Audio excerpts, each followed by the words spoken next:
رشتہ داری رکھتی ہے، یا انہوں نے آپ کو کچھ دیا تھا، ان کے خاندان والوں نے آپ کو کچھ دیا تھا، جی اب موجودہ ان کے خاندان والوں نے آپ کو کچھ دیا ہے، ان کی وجہ سے آپ کو نوکری ملی ہے، ہوا کیا وجہ ہے محبت کرنے کی؟ تو سیدھی سیدھی بات آتی، بھائی ہم ان سے اس لیے محبت کرتے کیونکہ وہ اللہ کے محبوب بندے، بس۔ حدیث شریف میں آتا ہے اللہ تبارک و تعالی، حضور صلی اللہ علیہ وسلم فرماتے ہیں کمال ایمان یہ ہے کہ آپ کسی چیز سے محبت کرو تو اللہ کے لیے کرو، اور کسی چیز سے نفرت کرو تو اللہ کے واسطے کرو۔ اللہ کوئی چیز کو ناپسند فرماتا ہے اس لیے میں نفرت کر رہا ہوں، یہ کمال ایمان ہے۔ اللہ کسی سے محبت کرتا ہے، اللہ کی وجہ سے میں اس سے محبت کرتا ہوں، یہ کمال ایمان ہے۔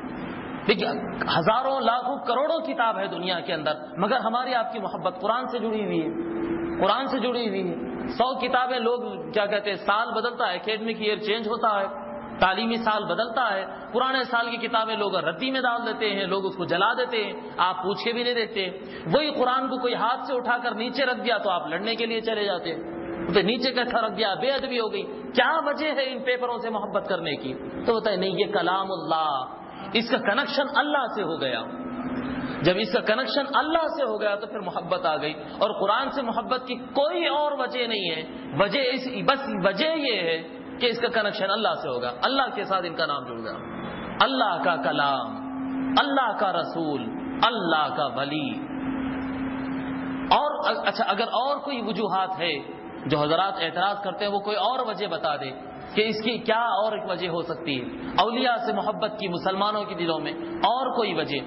اچھا ٹھیک ہے، چلیے میں آپ کو ایک اور آگے کی بات بتاتا ہوں کہ کبھی کوئی انسان اپنی مرضی سے کسی ولی سے محبت نہیں کرتا، یہ بھی ایک بات پکی ہے، یہ بھی ایک بات پکی ہے کہ کوئی انسان چاہے مسلم ہو یا غیر مسلم ہو، چاہے کوئی ہو، کوئی انسان اللہ کے ولی سے محبت اپنے مرضی سے نہیں کر سکتا۔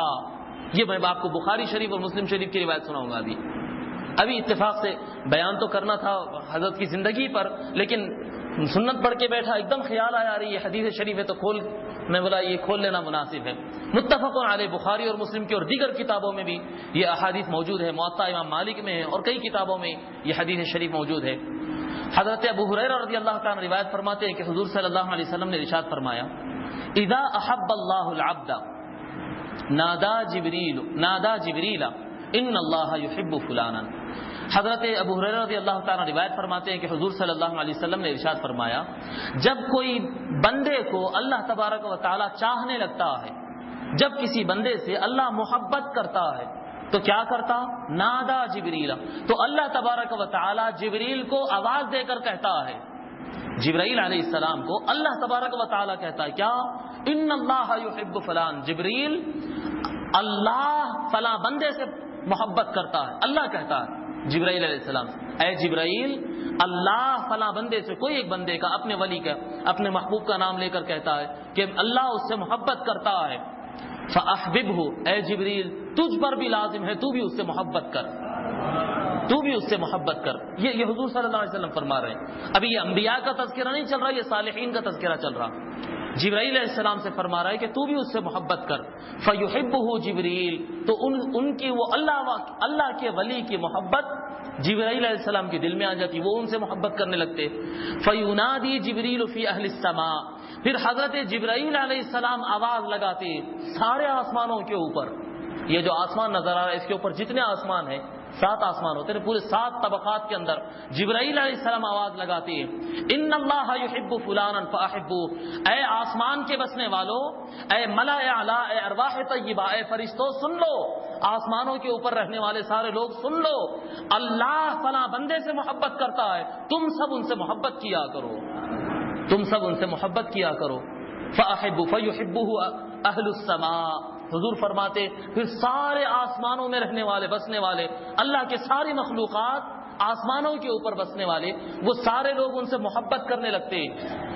جب اللہ محبت کیا، پھر جبرائیل علیہ السلام محبت کی اور سارے آسمان والے محبت کرتے، حضور صلی اللہ علیہ وسلم ارشاد فرماتے ثم یوضع له القبول فی الارض، اس کے بعد زمین کے اندر بسنے والے بندوں کے دلوں میں اللہ تبارک و تعالی محبت نازل کرتا ہے، اللہ والوں سے محبت کرنا یہ ہمارے آپ کے دسترس کی اور ہمارے بس کی بات نہیں ہے. یہ محبت آسمان سے نازل ہوتی ہے. اللہ تبارک و تعالی یہ محبت کو آسمان سے نازل کرتا اور اللہ جس کے دل میں ڈال دیتا تب وہ اس کی محبت کرنے لگ جاتا. اب اگر ہم اگر خواجہ غریب نواز کا اگر ذکر کر رہے ہیں تو اللہ نے ان کی محبت ہمارے دلوں میں ڈالی, اور جب محبت دل میں آ گئی ہے تو پھر ہماری مجبوری اب ہم کیا کریں. جن سے محبت کرتے ہیں ان کا ذکر نہ کریں تو پھر کس کا ذکر کریں. جن سے جو بھی اللہ والوں کی محبت ہوتی ہے یہ من جانب اللہ ہوتی ہے, اور پھر ان کا کثرت سے ذکر کرنا, ان کا کثرت سے تذکرہ کرنا, ان کی باتیں بیان کرنا, ان کی زندگی بیان کرنا, ان کی کرامتیں بیان کرنا, ان کے سلسلے بیان کرنا, ان کے نام پہ اپنے بچوں کے نام رکھنا, یہ سارا کچھ انسان کے لیے فائدہ مند ہوتا ہے. حضور اکرم صلی اللہ علیہ وسلم ارشاد فرماتے عند ذکر الصالحین تنزل الرحمہ, جب اللہ والوں کا ذکر کیا جاتا ہے صالحین, میں بھی آپ کو بتایا کہ اللہ کے نیک بندوں کو دو طرح سے نام لیا گیا قرآن اور حدیث میں, دو طرح سے, ایک اولیاء اللہ کے نام سے اور ایک صالحین کے نام سے. صالحین کے نام مطلب وہی ہے اللہ والے, اللہ کے نیک بندے, بزرگ بندے. تو عند ذکر الصالحین تنزل الرحمہ, اللہ کے نیک بندوں کا جہاں پر ذکر ہوتا ہے وہاں پر اللہ کی رحمت نازل ہوتی ہے. اب دیکھیے اللہ تبارک و تعالیٰ کی نعمت اپنی امت پر, اپنے بندوں پر, حضور صلی اللہ علیہ وسلم کی امت پر اللہ کی نعمت کیسی ہے. اب آپ اندازہ کریے کہ ایک طرف تو دل میں محبت بھی اللہ ڈال رہا ہے, جب دل میں محبت آ کر زبان پہ ان کا تذکرہ آتا ہے تو ذکر کیا میرا بندہ, اس لیے رحمت بھی نازل کر رہا ہے. ادھر سے قلب دل پر بھی آتا ہے اللہ کی, اور ادھر سے ہمارے ظاہر پر بھی آتا ہے اللہ کی رحمت نازل ہو رہی. پھر آگے احادیث شریفہ میں آتا ہے ذکر الانبیاء عبادہ, کہ نبیوں کا تذکرہ کرنا اللہ کی عبادت ہے, عبادت سے ثواب ملتا ہے. جو بھی عبادتاً اچھا کام کیا جاتا ہے اس سے ثواب ملتا ہے. تو جس طرح سے عبادت کا ثواب ملتا ہے, انبیاء کا تذکرہ کرنا, ان کے واقعات بیان کرنا, ان کی زندگیوں کے بارے میں سوچنا, ان کی تعلیمات کو اپنانا, اس سے بھی عبادت کا ثواب ملتا ہے. عند ذکر الانبیاء عبادہ. اور پھر آقا صلی اللہ علیہ وسلم ارشاد فرماتے وذکر الصالحین کفارہ, اور اللہ والوں کا تذکرہ کرنا یہ گناہوں کو میٹ دیتا ہے, گناہوں کا کفارہ بن جاتا ہے. اللہ کے نبیوں کا ذکر کرنا عبادت کا ثواب دیتا ہے, اور اللہ والوں کا تذکرہ کرنا, ان کے نام کا, ان کے حالات کا, ان کی زندگی کا, ان کے انصاب کا, ان کے سلسلوں کا, ان کے اعمال کا یہ ذکر کرنا انسان کے گناہوں کو میٹ دیتا ہے. بہرحال نہایت مبارک بات کی بات ہے اور نہایت اچھی محفل ہے الحمدللہ کہ آج ہم حضرت خواجہ غریب نواز رحمۃ اللہ علیہ کے تذکرے میں یہاں پر جمع. سب سے پہلے میں آپ کو بتاؤں, ہم ابتدا میں تھوڑا سا ان کی زندگی کے بارے میں بات کریں گے, پھر اس کے بعد ان کی تعلیمات کی طرف جائیں گے. ابتدا میں ان کی زندگی بالکل اختصار کے ساتھ, ویسے میرے معلومات کی کوئی حیثیت ہی نہیں ہے, میں حضرت کے بارے میں پڑھ کے ایک زمانہ گزرا حضرت کے بارے میں پڑھ کر, اس کے بعد پھر پڑھنے کا موقع نہیں ہوا. آج بھی پڑھنے کی نیت سے کتابیں منگوایا تھا لیکن پڑھنے کا موقع ہی نہیں ملا. ہمارے ذاکر صاحب فون کیے کہ آپ کو اس عنوان پہ خطاب کرنا ہے, کتابیں منگوایا دوست کو بول کر کے بھائی پڑھنا ہے, مرآت الاسرار, مشکات النبوہ, کئی کتابیں منگوایا, پڑھ ایک بھی کتاب کا ایک بھی جملہ نہیں سکا. الحمدللہ جو ذہن میں ہے انشاءاللہ میں عرض کرنے کی کوشش کروں گا.